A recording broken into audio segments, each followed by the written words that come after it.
Hey YouTube, it is King again in the arena, and here we have Mono Red Aggro. This is version number 3. We made some small tweaks here. We bought back in a Goblin Chain Whirler. We added Carry Zev, and we cut back on some Tor brands. Why do we do this? Well, the objective of this is to put Embercleave in the battlefield as fast as possible. Carry Zev adds 2 bodies for 2 mana, so that's pretty good. Goblin Chain Whirler was just too much value as a 3-drop.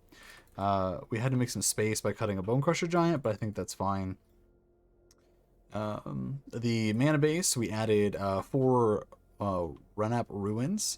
Another land that people are trying out is Castle Emberhearth, from what I've been seeing, and I'm not sure which one's better. I think Castle is better if you're attacking with small creatures. You know, it's better with like champion, raider, things like that. But Ruins is good at like finishing the job if they're a low life total, but they have control of the board. So I'm not sure which is better. I don't think you have room to run both. And I really like Den of the Bugbear as getting away from like Sorcerer Speed Sweepers. So currently I'm kind of tempted to run the 4 Ruins. Maybe I'm supposed to run like 3 and a castle. I could do a 2-2 split and see how I feel about them. Where are you at, castle? Here you are. Castle Emberearth. So I'm not exactly sure on the split there, but currently I'm going to run the Ruins, and then maybe later in the league I'll switch it out. So anyway, this is the deck, and I will see you in match number 1.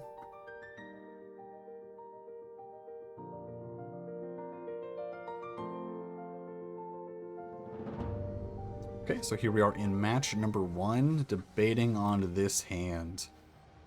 Opponent mulligans.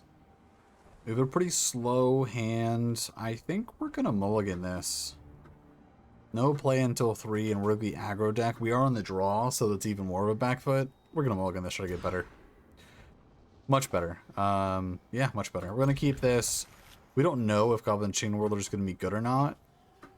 So I think we're going to throw that back. We're going to Kumo on 1, Champion on 2, or Bone Crusher Giant if we need to. We've Annex. Yeah. This looks good to me. Mulligan to 5.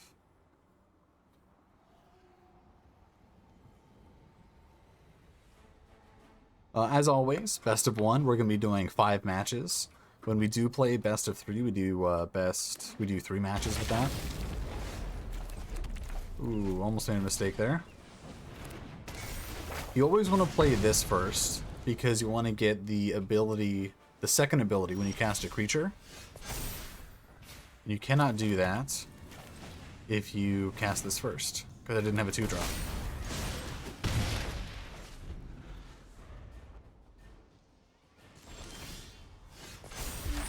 Unlucky.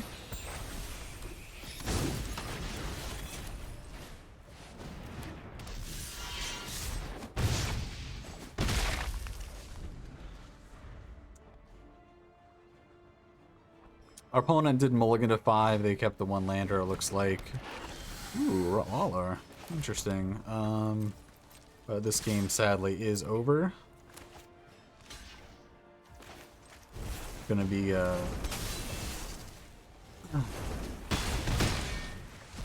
going into our second match here. One of the reasons to play aggro, you know, I feel a little bad about that, is when your opponents do stumble, you do end the game very, very quickly. Okay, so here we are in match number 2. We got a really great opening hand. Let's keep.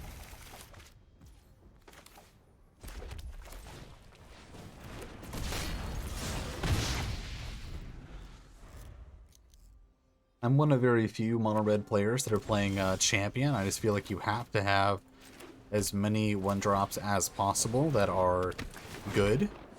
And I view this one as extremely good.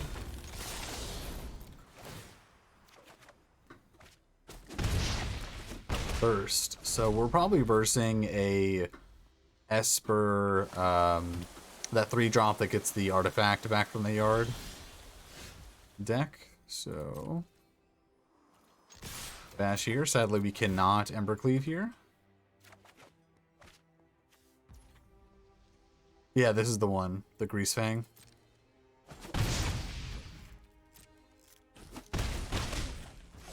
We have nothing to play. We're just gonna Bone Crusher Giant them in a turn.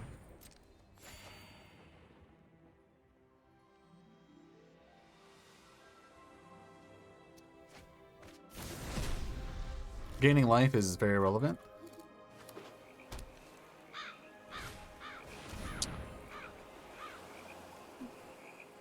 Sure. We could beat this if we draw lands.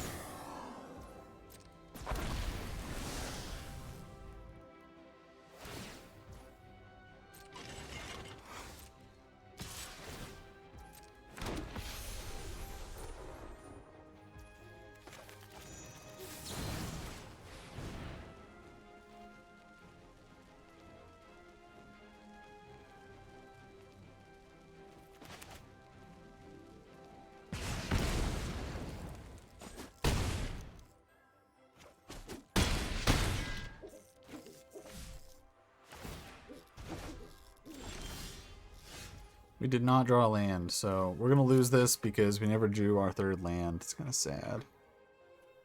We're just dead in the air, so I guess we could block one. But like blocking here doesn't actually allow us, like we can't attack this turn, we're dead in 2 turns, we don't have any good attacks. We're just gonna go next game. And then it hits you for even more and more. And first strike is a real thing. Having first strike with Bone Crusher Giant is very good as well. Hello, Goblin Chain Whirler. So the question is here, do we Fever Champion or do we Robber? I think the answer is Robber. Do get an extra card here.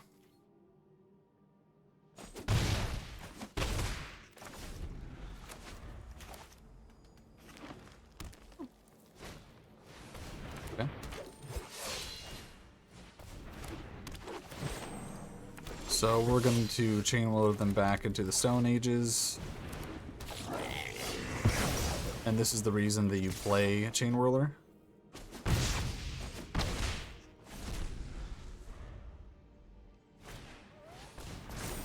Sure.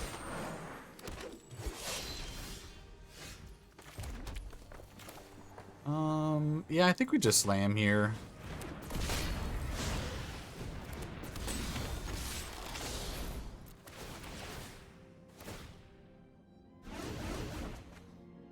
Sure, we can cast that elf too, which is nice.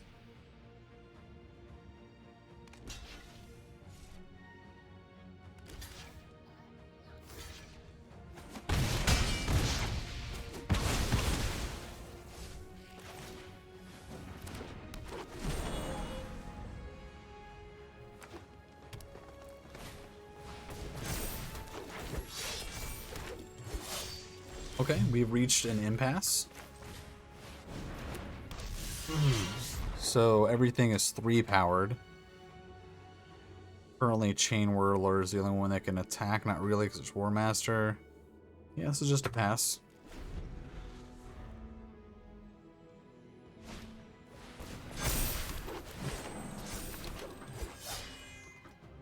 This is one of those funny like standoff things where if he attacks, maybe we have a window to kill them, but it's really just all about Embercleave. If we draw Embercleave, I think we win. If we don't, then we probably lose.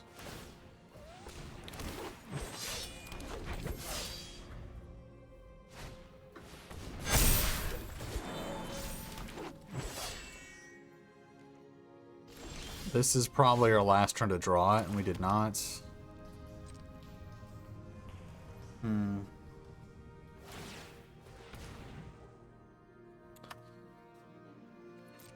Yeah, we probably might be able to survive 1 turn if we chump enough and then maybe trade.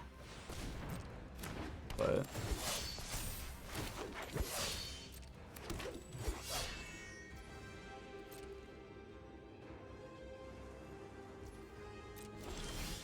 yeah, we're not going to waste anyone's time. We just keep drawing lands.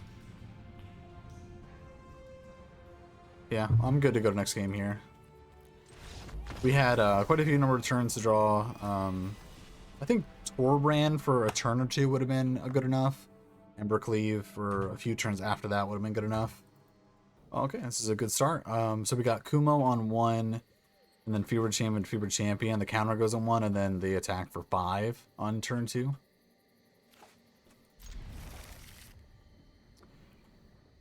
Pretty solid.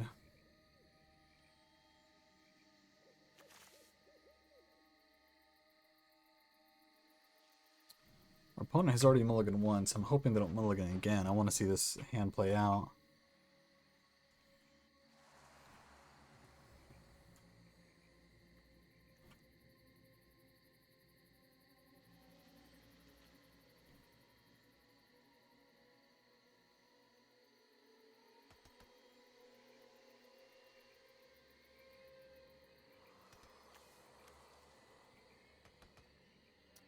If you're watching on Twitch, you know, sorry about this waiting on our opponent here.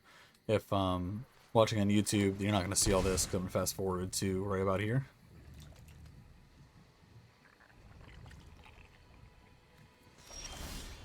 Maybe.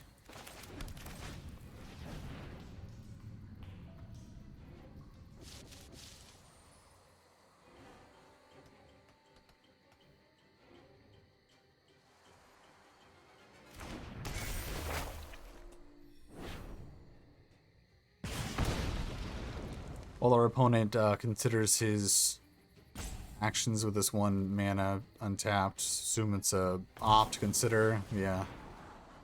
Just like to thank everyone for watching. Really appreciate you. If you don't follow me on Twitter, I do have a Twitter. If you would like to, if you're watching on Twitch, you know, follow those appreciated. If you're watching on YouTube, subscribe. Appreciate you all. Good sound.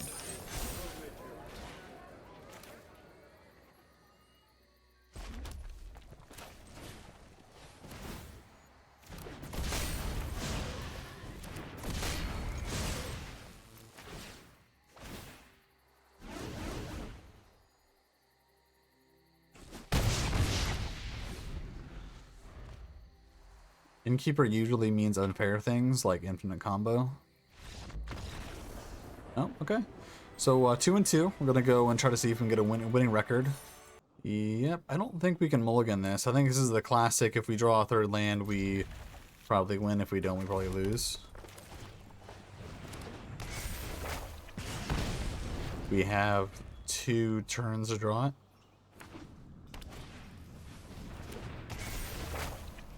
Let's say hello to our, there's a term called fellow chucker.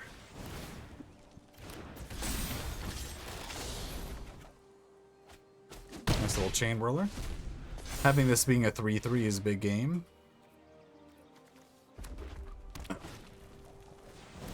Them having that as a 3/3 is a big game. Okay, good. So to say, most things I can Bone Crusher Giant. Coming off 2. Sadly, we did not draw a land, so we're just going to kill this before we can do anything too crazy with it. Attack with our robber.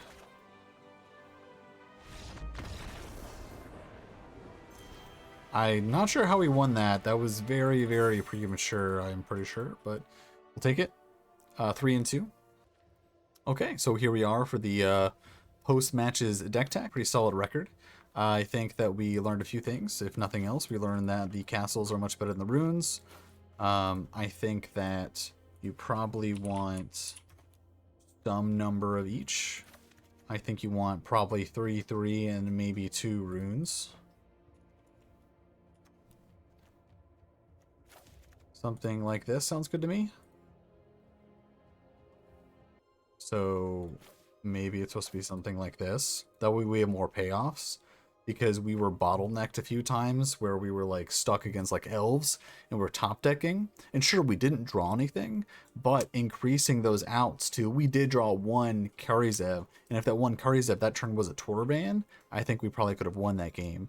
So having more outs to those situations is definitely good, especially when you're already playing lower to the ground creatures. So I think this is probably going to be our next iteration. So we're going to be calling this version 4, but this is going to be coming out later. Really appreciate everyone. Hopefully you had a good time with this one, enjoying, and or enjoying the matches, enjoying the process of trying to learn how to take your losses with learning what can be bettered from it. But yeah, as always, I will see you in the next video. Take care.